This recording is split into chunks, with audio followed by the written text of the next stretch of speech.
Mari kita membuka kitab suci. Hari ini kita merenungkan Filipi 2 ayat 12 sampai 18. Saudara boleh membacanya di dalam hati. Saya akan membacakan untuk Bapak Ibu semua. Filipi 2, 12 sampai 18. Begini firman Tuhan. Hai saudara-saudaraku yang kekasih, kamu senantiasa taat, karena itu tetaplah kerjakan keselamatanmu dengan takut dan gentar. Bukan saja seperti waktu aku masih hadir, tetapi terlebih pula sekarang waktu aku tidak hadir. Karena Allah lah yang mengerjakan di dalam kamu, baik kemauan maupun pekerjaan menurut kerelaannya.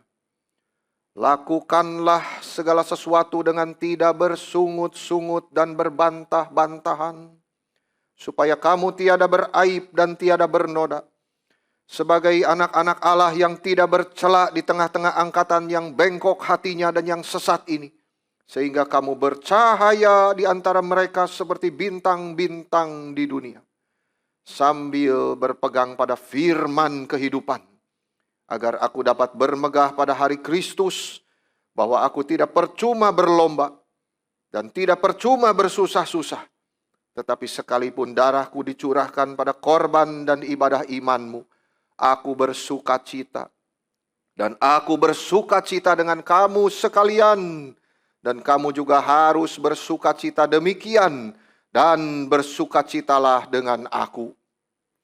Saudara-saudara, hari ini saya mengajak kita untuk merenungkan satu kalimat di dalam firman ini yang menyambung dengan keseluruhan ayatnya, yaitu kerjakan keselamatanmu dengan takut dan gentar.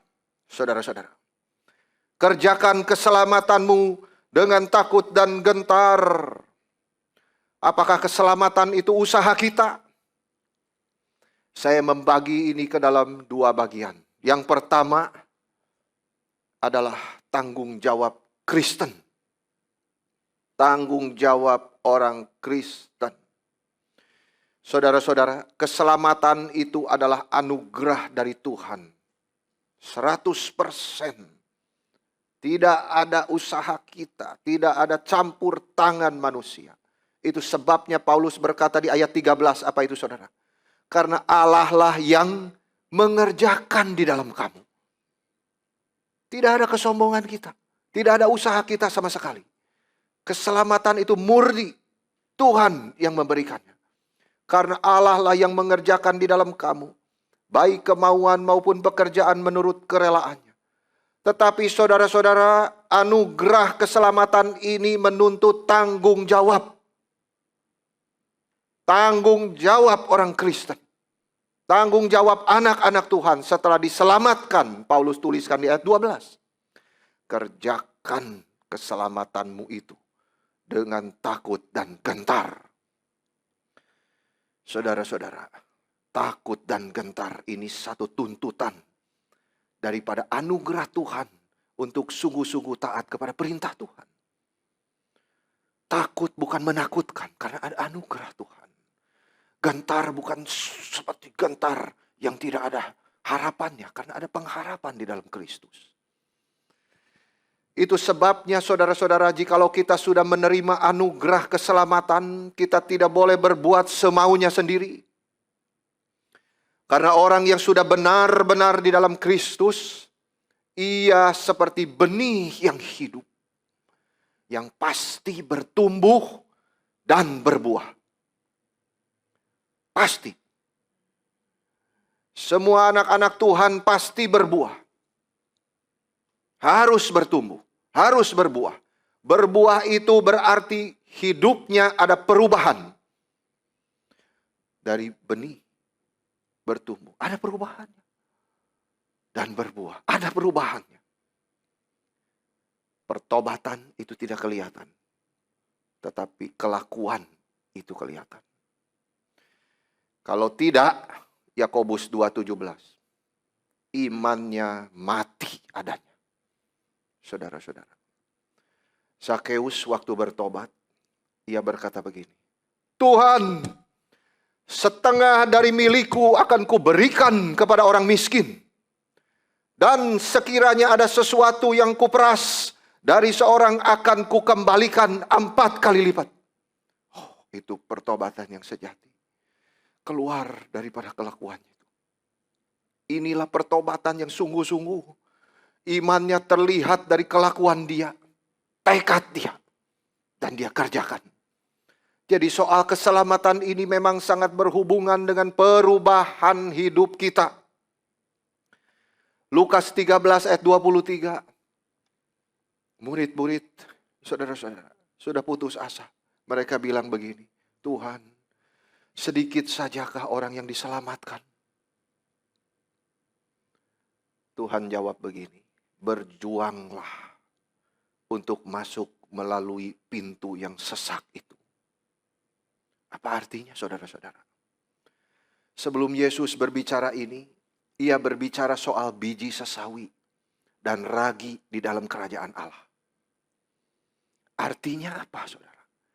Biji itu yang begitu kecil itu bertumbuh menjadi pohon yang besar sekali.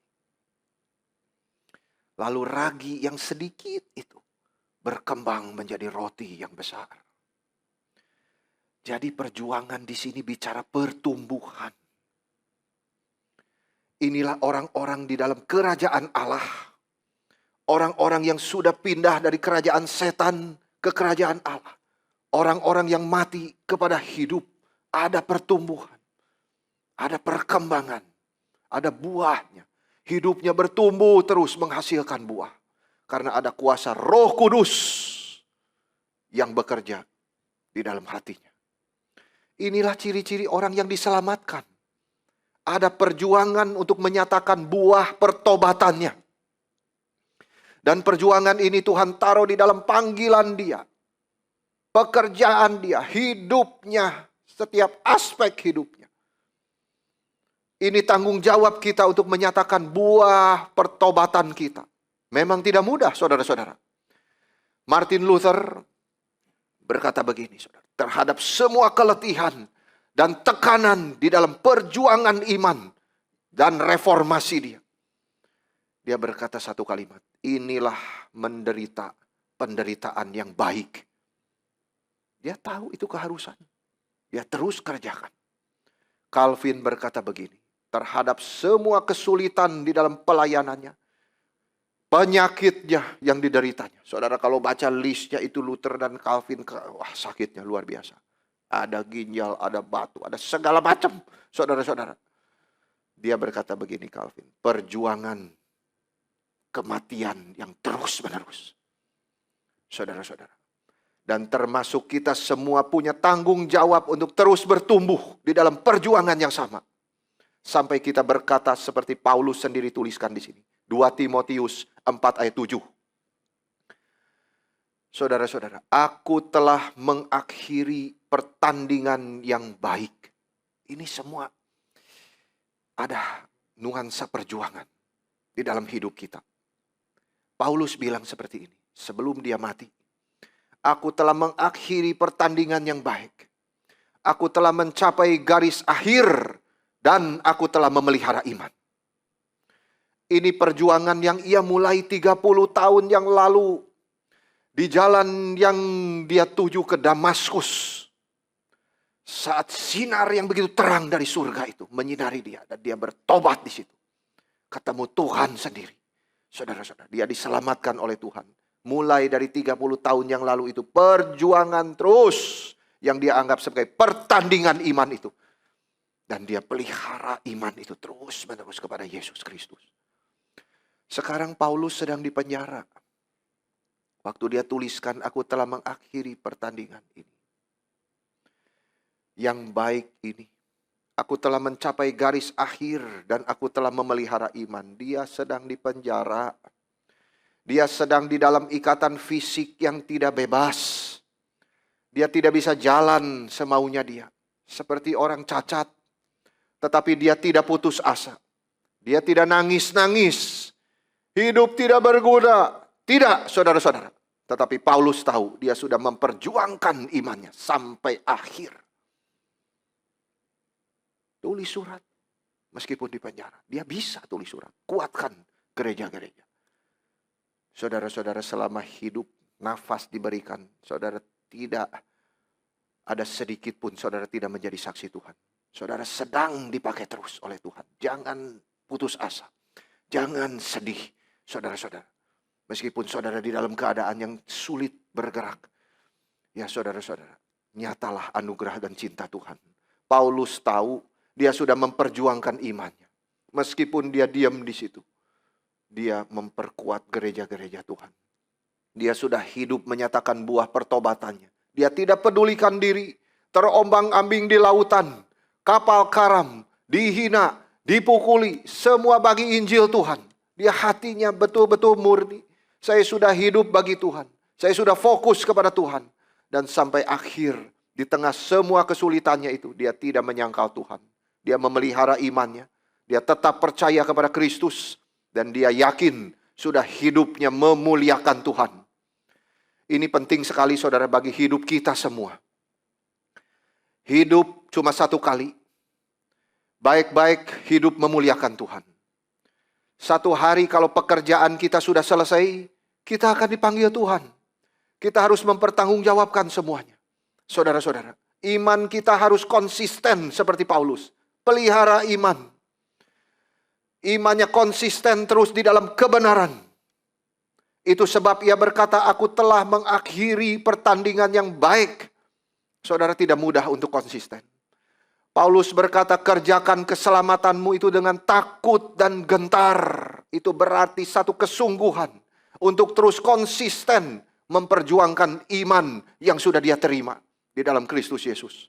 Di dalam anugerah Tuhan, Tuhan yang memberikan kekuatan untuk dia bertobat dan konsisten menyatakan buah pertobatannya. Kerjakan keselamatan itu, saudara, bukan hanya bicara. Semua itu sudah terkenal sekali kita semboyan. SDG, Soli Deo Gloria, Soli Deo Gloria, Soli Deo Gloria. Semua bagi Tuhan. Saudara beranikah menjalankannya? Itu kerjakan keselamatan itu selalu di dalam nuansa itu. Bukan hanya bicara, oh saya semua demi kemuliaan Tuhan. Sudahkah kita melakukannya? Atau mengatakan doa Bapa kami, saudara-saudara, setiap minggu. Seperti kami mengampuni juga mereka yang bersalah kepada kami. Apa betul-betul saudara sudah mengampuni yang bersalah kepada saudara? Atau pasang di tembok rumah satu ukiran dengan tulisan yang indah. Kristus adalah kepala di rumah ini. Apakah betul kita rela merendahkan diri seperti Tuhan dan menjadikan dia kepala di rumah kita? Inilah nuansanya yang Paulus katakan, kerjakan keselamatanmu dengan takut dan gentar. Saudara-saudara, Paulus ingin mengerjakan keselamatan itu menjadi satu tugas dan tanggung jawab di dalam hidup kita. Kita harus mengerjakannya di dalam kekuatan Tuhan, bukan kekuatan sendiri. Lalu kita harus bergumul bersama-sama dengan Tuhan dan menerapkannya di dalam hidup sehari-hari. Dan Paulus sendiri menjelaskan di dalam Galatia secara lebih merinci, saudara. Apa itu mengerjakan keselamatan itu? Yaitu berjuang menghasilkan buah roh. Di dalam suratnya Galatia 5 ayat 22-23. Dia menuliskan dengan rinci apa itu mengerjakan keselamatan. Kasih. Sukacita. Perjuangkanlah ini. Damai sejahtera. Kesabaran, perjuangkanlah ini. Kemurahan, kebaikan, kesetiaan, perjuangkanlah ini. Kelemah lembutan, penguasaan diri di dalam anugerah Tuhan. Inilah hidup Kristen. Hidup yang sudah diberi anugerah juga harus bertanggung jawab menyatakan buah roh ini.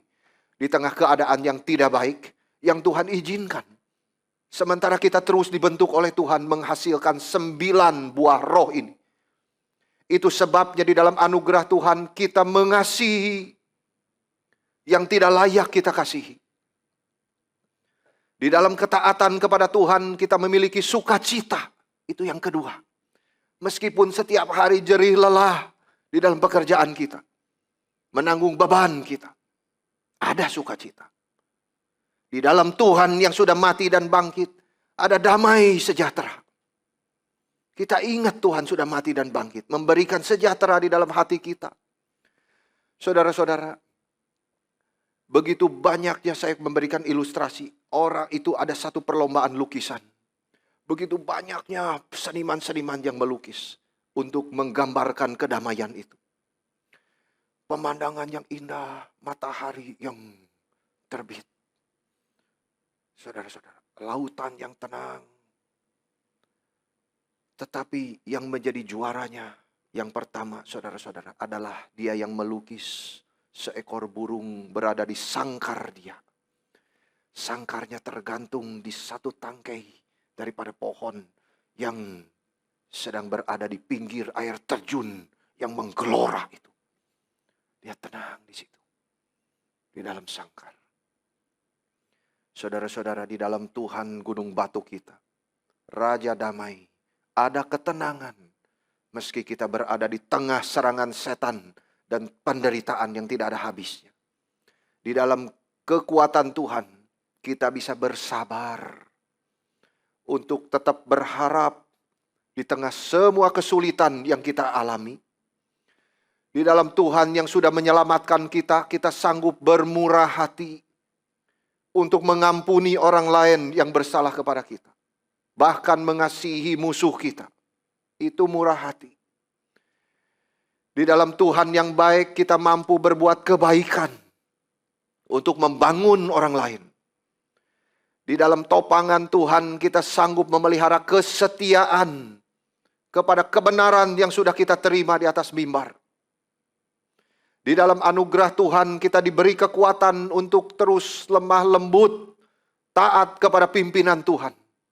Dan terakhir, dengan kuasa Roh Kudus kita bisa menguasai diri untuk terus mengerjakan kehendak-Nya di dalam hidup kita. Ini semua buah roh yang adalah tanggung jawab kita sebagai orang-orang yang sudah diselamatkan oleh Tuhan. Mungkinkah orang Kristen menjalankan ini?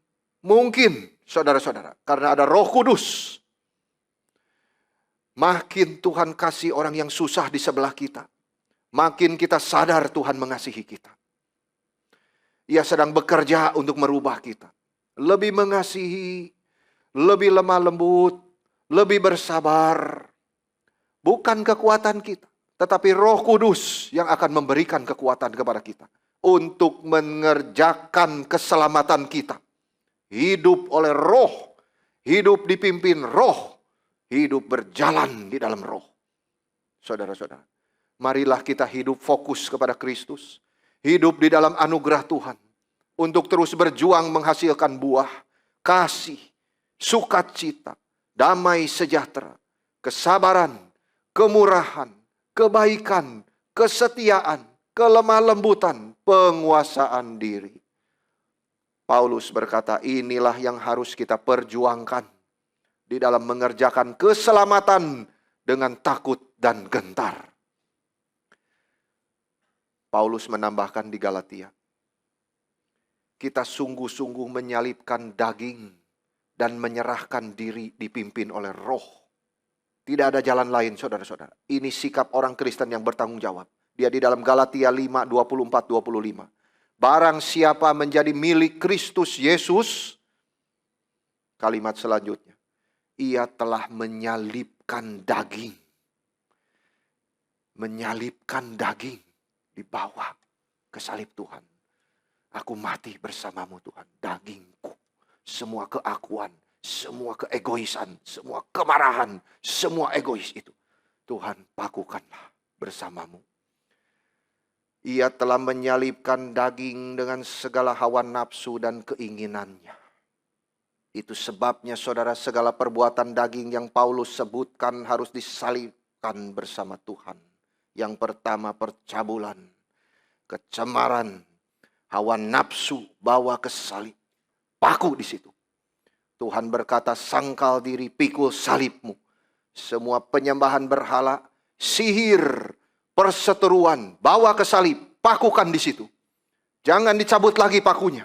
Semua perselisihan, iri hati, amarah, kepentingan diri, percideraan roh pemecah, bawa ke salib, paku di sana. Jangan dilepas lagi. Semua kedengkian, kemabukan, pesta pora, bawa ke salib, matikan di sana. Pakukan di salib Tuhan Yesus. Tuhan yang memampukan kita untuk mengerjakan keselamatan kita dengan sungguh-sungguh bersama dengan Tuhan yang sudah mati dan bangkit untuk kita. Tuhan memberikan pengharapan itu. Sesudah kita datang kepada Tuhan, susah Tuhan, susah. Iya, tetapi kamu sudah menyalibkan daging bersama mati dan bangkit kembali di dalam hidup yang penuh pengharapan ke depan. Saudara-saudara, hidup fokus kepada Kristus. Dalam segala yang saudara kerjakan, fokus kepada Dia. Hidup dan di dalam pimpinan Tuhan, terus merubah diri kita. Makin mirip dengan Tuhan, makin menyenangkan hati Tuhan. Itu tanggung jawab kita. Sebagai orang yang sudah menerima anugerah keselamatan, harus menyatakan buah pertobatannya. Di dalam buah roh tadi, 9. Saudara nanti pulang baca lagi di rumah. Tuhan tolong, kasih saya kekuatan. Bukan kekuatanku sendiri. Sambil berlutut, Tuhan ajar saya mengasihi. Lemah lembut. Ajar saya bersabar. Ajar saya menguasai diri. Agar saudara-saudara kita menjadi anak-anak Tuhan yang menyenangkan hati Tuhan. Terakhirnya kita bisa berkata sama seperti Paulus. Aku telah mengakhiri pertandingan imanku. Aku telah memelihara iman. Terimalah aku Tuhan. Di dalam anugerah dan cinta Tuhan. Yang kedua, saudara-saudara, selain bicara masalah tanggung jawab Kristen adalah karakter Kristen. Spesifik Paulus menyebutkan di sini. Selain tanggung jawab, kita akan merenungkan yang terakhir di dalam mengerjakan keselamatan kita adalah hidup dalam karakter Kristen. Dan karakter Kristen yang dibukakan Paulus di sini begitu spesifik, yaitu menjadi saksi Tuhan di dalam hal apa, saudara? Ayat 14. Lakukanlah segala sesuatu dengan tidak bersungut-sungut dan berbantah-bantahan. Itu karakter anak Tuhan. Berarti menjadi saksi Tuhan di dalam hal menguasai lidah. Kerjakan segala sesuatu tanpa bersungut-sungut dan berbantah-bantahan. Apa artinya, saudara-saudara? Bersungut-sungut di sini bukan mengeluh biasa. Bukan keluh kesah karena kita capek. Ya saudara-saudara, karena terlalu banyak kerjaan, itu bukan. Di dunia ini sudah pasti banyak keluhan. Itu sudah dikatakan kitab suci. Tetapi bersungut-sungut di sini adalah berbisik-bisik. Dia berbicara rahasia menjelekan orang lain. Di belakang mereka. Dan berbantah-bantahan itu artinya ribut. Dan tujuannya memecah belah dan menimbulkan keraguan. Saudara-saudara. Israel ketika berjalan di gurun, mereka dicatat bersungut-sungut kepada Musa dan Tuhan marah. Bilangan 14 ayat 2. Bersungut-sungutlah semua orang Israel kepada Musa dan Harun. Begini mereka bilang, sekiranya kami mati di tanah Mesir atau di padang gurun ini. Bilangan 14 ayat 27. Tuhan berkata begini, berapa lama lagi umat yang jahat ini bersungut-sungut kepadaku. Mereka mengata-ngatai Musa. Tetapi Tuhan berkata mereka bersungut-sungut kepadaku. Itu sebab Tuhan marah dan mau mematikan mereka. Saudara-saudara. Tetapi di sisi yang lain kita melihat Daud dan para pemazmur. Mereka sering meratap, sering mengeluh. Berapa lama lagi Tuhan Engkau lupakan aku terus menerus. Engkau sembunyi daripadaku berapa lama lagi Tuhan. Berapa lama lagi aku dibiarkan khawatir. Sedih terus sepanjang hari. Tapi Tuhan tidak marah. Di dalam Mazmur mungkin lebih banyak kita baca ratapan daripada ucapan syukur, saudara-saudara, dari para pemazmur. Tetapi Daud disebut oleh Tuhan sebagai orang yang berkenan di mata Allah. Saudara-saudara, saya membaca tulisan-tulisan Luther di dalam beberapa surat-suratnya. Dia mengeluh dengan hebatnya. Sudah terlalu banyak kerjaan saya, terlalu banyak tugas saya. Seperti saya mau mati rasanya. Saudara-saudara, itu seorang pencetus reformasi. Hidupnya begitu berat menanggung beban zamannya. Tetapi Tuhan mengasihi Luther. Hidupnya dipakai luar biasa membawa zaman kembali kepada Tuhan.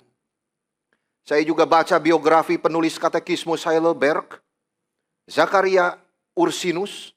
Sama juga. Kadang dia sudah rasanya tidak kuat. Tugas-tugas begitu berat, saudara. Karena dia harus mengajar, harus juga berkhotbah beberapa kali setiap minggu. Tapi Tuhan begitu memakai orang ini. Katekismus yang disusun dia sudah memberkati jutaan orang Kristen di sepanjang zaman. Dari reformasi sampai hari ini. Saudara-saudara, ini baru sedikit contoh yang saya ambil dari orang-orang kudus yang dipakai Tuhan di sepanjang sejarah. Jadi di dalam penderitaan, keluhan-keluhan orang-orang kudus, ini beda dengan sungut-sungut bangsa Israel. Saudara-saudara, kenapa bedanya? Perhatikan ini. Bersungut-sungut dari Israel itu, di dalam kesulitan mereka, mereka mengata-ngatai pemimpin mereka, Musa dan Harun. Dan itu sama dengan mengata-ngatai Tuhan sendiri. Dan kedua, saudara-saudara, mereka tidak percaya lagi kepada Tuhan. Itu intinya. Mereka bersungut-sungut di belakang dan tidak percaya kepada Tuhan. Mereka tidak mau Tuhan. Mereka lebih baik mati daripada ikut Tuhan. Bilangan 14 ayat 11. Berapa lama lagi bangsa ini menista aku. Dan berapa lama lagi mereka tidak mau percaya kepadaku. Itu intinya. Tuhan marah bukan karena mereka mengeluh. Tuhan marah karena mereka mengeluh di dalam tidak ada imannya itu. Saudara-saudara. Jadi ini mengeluh tanpa iman kepada Tuhan. Dia buang Tuhan. Dia tidak mau Tuhan. Itu sebab Tuhan marah. Tetapi keluhan dari pemazmur dan orang-orang kudus yang lainnya itu beda sekali. Semua mazmur ratapan. Itu saudara kalau baca mazmur yang indah itu saudara-saudara. Coba baca nanti pulang ke rumah. Semua mazmur-mazmur yang isinya keluhan-keluhan daripada orang-orang kudus ini. Diawali dengan penderitaan. Tetapi selalu berakhir dengan kemuliaan. Saudara-saudara. Itu menjadi jantungnya hidup kita. Penderitaan itu ada, saudara-saudara. Tidak perlu kita membius diri. Keluhan itu ada. Tetapi yang penting itu menuju kemana? Kepada kemuliaan. Saudara-saudara, Daud di dalam penderitaannya dia teriak, berapa lama lagi engkau diam Tuhan? Berapa lama lagi engkau sembunyi? Berapa lama lagi engkau biarkan aku sedih terus-menerus? Tapi kalimat selanjutnya jangan dilupa. Saudara-saudara, nadanya lain sekali. Di pasal yang sama. Dia bersyukur, dia memuji. Pujilah Tuhan yang besar, sumber kekuatanku. Aku bersyukur kepada dia yang segera akan menolong aku. Itu orang Kristen, saudara-saudara. Dia tidak mati di dalam keluhan-keluhan itu terus. Tidak.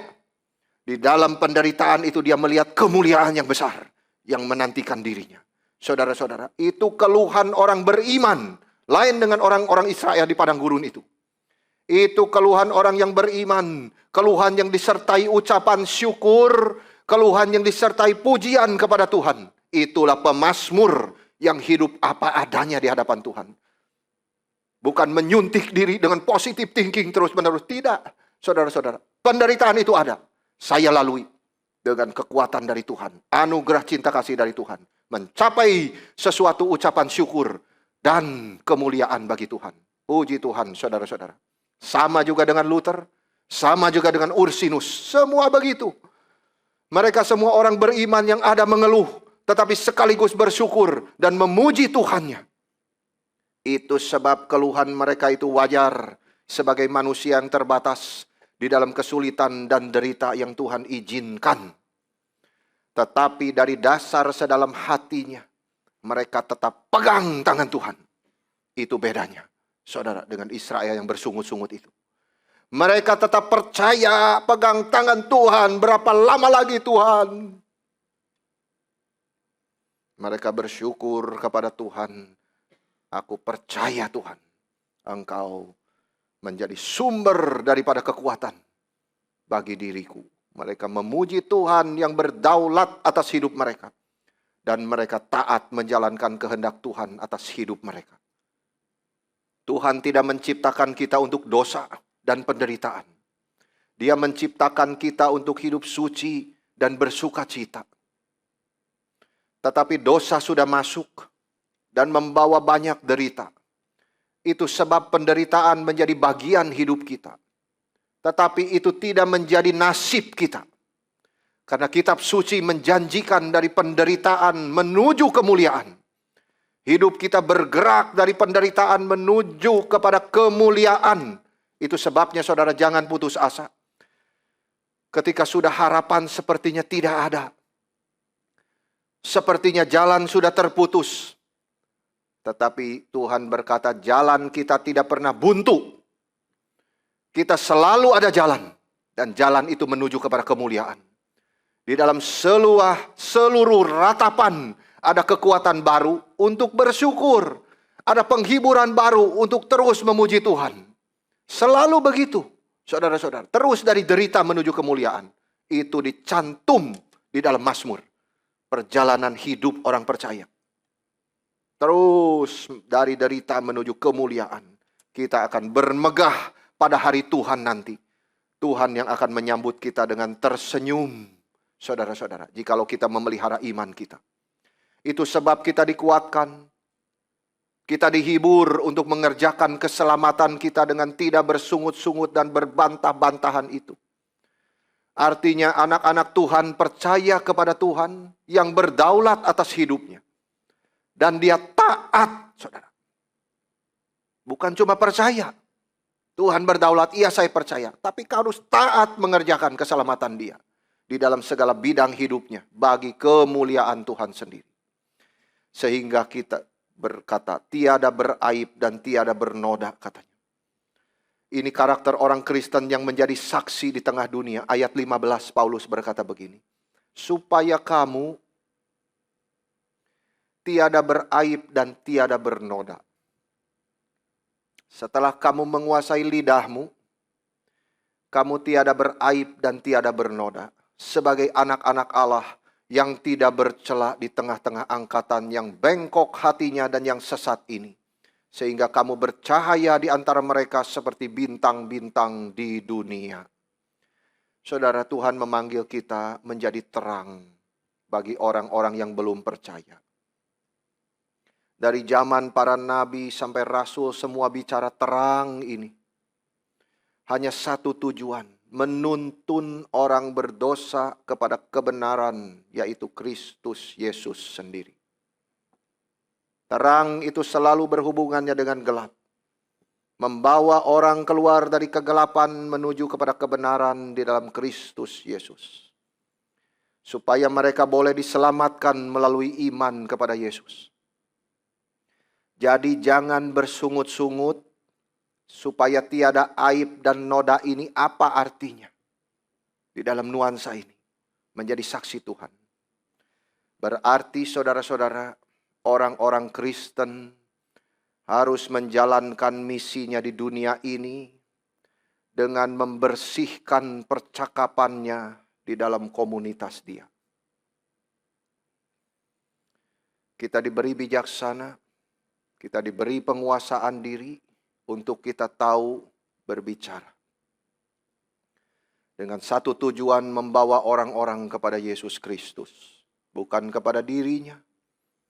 Karena dia hanya menerima terang itu. Artinya segala kepandaian, bijaksana, pengetahuan, keterampilan, semua pemberian Tuhan yang harus dipakai untuk membawa manusia kepada sang pemberinya. Yaitu Yesus Kristus sendiri. Sehingga disitulah kita layak disebut wakil Tuhan yang bercahaya di tengah orang-orang yang tidak percaya. Dan untuk menjadi saksi ini sendiri, tentunya kita harus berjuang mengerjakan keselamatan kita di tengah angkatan yang bengkok ini, Paulus bilang. Khususnya perjuangan kita menguasai lidah. Ini dijelaskan oleh Paulus dalam gambaran manusia lama dan manusia baru di dalam surat Galatia, perjuangan ini. Paulus berkata, buang segala perselisihan, amarah, roh pemecah. Ini semua berhubung dengan lidah kita. Saudara, ada satu kalimat bikin perselisihan, bikin amarah, bikin roh yang memecah. Saudara-saudara, ini semua berhubung dengan lidah, tetapi Paulus berkata, lakukanlah kesabaran di dalam warung. Kelemah lembutan, penguasaan diri juga berhubung dengan lidah. Sebab engkau adalah milik Kristus, yang telah menyalibkan keinginan daging dan segala nafsunya itu. Itu sebab kerjakan keselamatanmu ini dengan tidak bersungut-sungut dan berbantah-bantahan, sangat berhubungan erat dengan lidah. Penggunaan lidah. Kalau isi bicara kita di tengah kehidupan ini penuh kepada serangan-serangan kepada pribadi-pribadi tertentu, provokasi, bikin perpecahan dan keraguan, maka kita tidak mungkin menjadi saksi Tuhan yang baik. Kita bukan terang yang Tuhan maksudkan ini. Hidupnya penuh noda dan aib. Saudara-saudara, marilah kita bangun. Jangan hidup seperti itu. Hiduplah mencintai Tuhan. Perolehlah kekuatan dari Dia untuk mencapai apa yang Paulus menasehati kita, supaya kita tidak beraib dan tidak bernoda. Artinya bicaralah dengan lemah lembut satu dengan yang lain. Bukan dengan kemarahan atau roh pemecah. Ini dikerjakan oleh orang-orang yang bengkok hatinya dan sesat di tengah zaman ini. Tetapi kamu adalah milik Kristus yang sudah diselamatkan. Kamu harus mengerjakan keselamatanmu dengan berbuah ini. Sehingga perkataanmu menjadi cahaya bagi orang-orang yang belum percaya. Yang kedua, saudara-saudara, selain menjadi saksi adalah memiliki sukacita. Ini yang terakhir. Memiliki sukacita selain penguasaan diri di dalam lidah, hidup yang mengerjakan keselamatan itu mempunyai karakter yang bersukacita. Khususnya di dalam menghadapi penderitaan. Ayat 17. Darahku dicurahkan pada korban. Ini sudah setengah mati, saudara-saudara. Darahku sudah dicurahkan. Dia tahu sebentar lagi dipenggal. Darahku dicurahkan pada korban dan ibadah imanmu. Tapi tulisannya, aku bersukacita. Sudah di luar daripada pikiran manusia. Karena Tuhan yang mengerjakan itu. Darahku dicurahkan pada korban dan ibadah imanmu. Aku bersukacita. Dan aku bersukacita dengan kamu sekalian. Ini gambaran seorang imam. Ya saudara, yang mempersembahkan korban di atas mezbah. Mereka mempersembahkan binatang dan anggur di situ. Ritual korban ini diambil oleh Paulus di sini. Darahku sudah dicurahkan juga pada korban dan ibadah imanmu. Jadi di sini Paulus ingin memberikan gambaran penderitaan yang dia alami. Dia berpikir tentang eksekusi hukuman mati yang mungkin sebentar lagi akan dijalankan. Dan dia berpikir semua pengalaman-pengalaman bertahun-tahun menderita untuk Tuhan. Tetapi yang pasti seluruh hidupnya telah dicurahkan sebagai persembahan untuk Tuhan. Seluruh hidup dia untuk Tuhan. Wah, itu luar biasa. Kita bilang kita mau mati untuk Tuhan, itu lebih enak daripada kita hidup untuk Tuhan puluhan tahun. Setia, konsisten menjaga iman kita. Itu tidak gampang, saudara. Ya, mati untuk Tuhan, oh iya, sekali beres. Hidup untuk Tuhan bisa puluhan tahun. Tapi dia serahkan seluruhnya untuk persembahan kepada Tuhan. Saudara ingat, persembahkanlah tubuhmu sebagai persembahan yang hidup. Itu seluruh hidup kita. Mirip seperti Kristus yang ia katakan sendiri sebelumnya.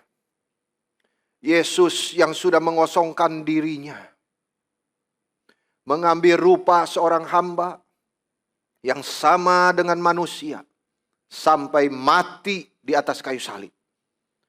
Nah inilah Paulus mau ikut jalan itu. Dia juga mau hidupnya dicurahkan sampai mati, persembahkan kepada Tuhan. Ikut Yesus meskipun susah. Ikut Via Dolorosa. Dan Paulus katakan, inilah hidup yang aku suka cita. Hidup di jalan Dolorosa itu, aku bersuka cita. Dan aku bersuka cita dengan kamu sekalian. Waduh, luar biasa. Bukan karena dia boleh jadi martir, lalu dia senang. Tetapi di dalam kemungkinan dia bisa menjadi satu dengan Kristus. Yang sudah mengosongkan dirinya dan taat sampai mati di atas kayu salib. Dan di saat yang sama Paulus juga berkata, aku bersuka cita dengan kamu sekalian. 2 kali dia berkata, aku suka cita, aku suka cita. Yang satu dengan Kristus, yang satu dengan jemaat Filipi. Jadi aku bersuka cita ini ada satu rasa persatuan dengan jemaat itu. Di dalam pengorbanan mereka. Itu menjadi sukacita yang mendalam sekali di dalam hati Paulus. Jadi aku bersuka cita karena ada persatuan itu di dalam hati dia dengan jemaat di Filipi. Di dalam pengorbanan mereka. Itu sebabnya dia berkata, sekalipun darahku dicurahkan pada korban dan ibadah imanmu. Ketika itu Filipi sedang bertumbuh. Di dalam pelayanan mereka. Di dalam pengorbanan mereka untuk Tuhan. Itulah persembahan mereka untuk Tuhan. Dan Paulus bersuka cita melihat itu. Dia bilang, aku bersuka cita dengan kamu sekalian. Yang sudah berlelah-lelah melayani. Yang sudah berlelah-lelah menaati kehendak Tuhan. Aku bersuka cita dengan kamu sekalian. Ini karakter luar biasa, saudara-saudara. Bersuka cita di dalam deritanya sendiri. Bukan karena materi. Tetapi bersuka cita melihat jemaat Filipi berkorban. Bersuka cita melihat jemaat Filipi melayani Tuhan. Karena itu adalah ekspresi iman mereka. Mempersembahkan hidup mereka bagi Tuhan. Satu iman yang menghasilkan keinginan berkorban dan melayani Tuhan. Ini orang-orang yang bersuka cita. Ketika mereka sudah melayani Tuhan. Hidupnya dipersembahkan untuk melayani. Ada pengorbanan. Tetapi ada sukacita. Saudara, kamu juga harus bersukacita. Demikian dan bersukacitalah dengan aku. Dia tutup suratnya itu. Kamu juga harus bersukacita demikian. Dan bersukacitalah dengan aku. Paulus mulai dengan melarang mereka bersungut-sungut. Paulus melarang mereka berbantah-bantahan. Lalu dia mengakhiri dengan dorongan bersukacita. Susah? Iya susah. Memang susah menguasai lidah. Tapi ingatlah sukacita. Ada sukacita yang Tuhan sediakan. Jauh lebih sukacita untuk membangun orang daripada menjatuhkan orang. Itu saudara tahu semuanya. Dia mengakhiri dengan dorongan bersukacita bersama dengan dia di dalam seluruh aspek hidup mereka. Meskipun di tengah penderitaan. Saudara, Yesus berkata begini di dalam Yohanes 16 ayat 20 sampai 22. Aku berkata kepadamu, sesungguhnya kamu akan menangis dan meratap, tetapi dunia akan bergembira. Kamu akan berduka cita, tetapi duka citamu akan berubah menjadi sukacita. Seorang perempuan berduka pada saat ia melahirkan. Tetapi sesudah ia melahirkan anaknya, ia tidak ingat lagi akan penderitaannya. Oh, saudara-saudara yang sudah melihat istri sendiri melahirkan masuk ke dalam, wah tahu hal ini. Ya, saya juga menyaksikan sendiri istri dipanggil oleh dokter. Lihat sendiri, tidak tega saudara. Ya, tetapi sukacita itu ada. Ya, ketika kesakitan itu sudah lewat. Saudara-saudara, begitu kita harus mencintai ibu. Ya, dan istri kita, saudara-saudara. Yesus Seorang perempuan berduka cita pada saat ia melahir. Tetapi sesudah ia melahirkan anaknya, ia tidak ingat lagi akan penderitaannya. Sukacita yang ada, sweet burden. Karena kegembiraan bahwa seorang manusia telah dilahirkan ke dunia. Demikian juga kamu sekarang diliputi duka cita. Tetapi aku akan melihat kamu lagi dan hatimu akan bergembira. Dan tidak ada seorang pun yang dapat merampas kegembiraan itu daripadamu. Yesus khusus berkata ini hanya kepada murid-muridnya. Kamu akan berduka cita. Tapi duka citamu itu akan berubah menjadi sukacita. Itu hanya kepada murid Kristus. Kenapa berduka cita? Karena aku akan mati disalibkan sebentar lagi. Kamu tidak akan lihat aku lagi. Tetapi duka citamu itu akan segera berubah menjadi sukacita. Kenapa? Karena aku bangkit kembali. Ada harapan. Aku akan melihatmu lagi dan hatimu akan bersukacita. Tidak ada seorang pun bisa merampas sukacita itu daripadamu. Itu janji Tuhan. Duka cita selalu ada, iya. Tetapi Tuhan berkata sesaat saja. Ini saudara-saudara, kalimat dari Tuhan yang sangat menghibur hati kita. Sebentar saja. Kamu tidak melihat aku. Sesaat saja kamu akan melihat aku. Sebentar saja. Ini menggambarkan satu periode penderitaan. Kepahitan, kesedihan. Di mana kita dipanggil untuk mengalaminya. Meski sebentar ini akan menjadi lama sekali saudara-saudara. Kalau waktu kita mengalami kesulitan. Ya kalau di saat kita senang-senang. Aduh sepertinya 10 menit sebentar sekali. Makan es krim. Saudara-saudara. Tetapi kalau sudah waduh kita mengalami kesakitan. Rasanya tidak selesai-selesai. 10 menit panjang sekali. Tetapi kita terhibur oleh perkataan Yesus. Sesaat saja kamu berduka. Bersabar. Bertekun dalam iman. Kamu akan melihat aku. Ada orang yang cinta Tuhan harus menunggu 10 tahun. Bergumul dengan sakit kankernya. Tapi di tengah kesakitan itu Tuhan bekerja memakai dia menjadi kesaksian yang luar biasa. Baik bagi orang yang menjenguk dia ataupun bagi pasien di sekeliling dia. Jika kita berjumpa dengan dia saat itu, dia mungkin sekali mengatakan saya sudah tidak bisa tahan lagi. Hanya kepada orang tertentu. Saya rasa itu pengeluhan yang wajar sebagai manusia. Tuhan juga mengertinya. Karena sakit sehari itu bisa tahan, saudara. Tetapi sebulan, setahun, sampai 10 tahun. Kekuatannya mungkin hampir habis. Tetapi dia tetap beriman kepada Tuhan di tengah deritanya itu. Sampai akhirnya dia berkata, saya tidak bisa tahan lagi Tuhan. Dan besoknya Tuhan mengambil dia pulang. Mengambil sakit dan keluhannya mengganti dengan sukacita yang tidak terkatakan itu, saudara-saudara. Di tempat di mana tidak ada tangisan lagi. Tidak ada keluh kesah lagi. Hanya ada sukacita. Melihat juru selamat kita. Perubahan duka cita kepada sukacita inilah yang Yesus katakan kepada para muridnya. Aku akan melihat kamu lagi. Inilah janji Tuhan juga bagi kita semua. Satu hari nanti Yesus akan datang kembali. Ia akan bertemu lagi dengan kita. Saat itulah sukacita yang tak terkatakan itu akan kita alami. Puji Tuhan saudara-saudara. Itu janji Tuhan untuk nanti. Untuk sekarang bagaimana saudara? Saya susah di dalam dunia menanggung. Saudara Tuhan berbicara melalui Yakobus begini. Saya tutup. Saudara-saudaraku, anggaplah sebagai suatu sukacita apabila kamu jatuh ke dalam berbagai-bagai pencobaan. Wah, ini rahasia yang besar, saudara. Berarti semua pencobaan di sini adalah ujian ketaatan kita kepada Tuhan.